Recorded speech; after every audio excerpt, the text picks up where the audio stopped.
విద్య నేర్చితినంచు విర్రవీగగలేదు, భాగ్యవంతుడనంచు పలుకలేదు.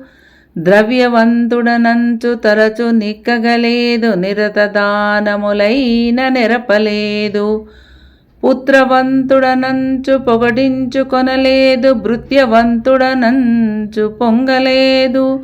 శౌర్యవంతుడనంచు సంతసింపగలేదు, కార్యవంతుడనంచు గడపలేదు. నలుగురికి మెప్పుగానైన నడవలేదు, నలినదల నేత్ర నిన్ను నే నమ్మినాను. భూషణ వికాస శ్రీ ధర్మపుర నివాస, దుష్ట సంహార నరసింహ దురిత దూరా. విద్యావంతుడనని విర్రవీగలేదు, భాగ్యవంతుడనని పలుకగను.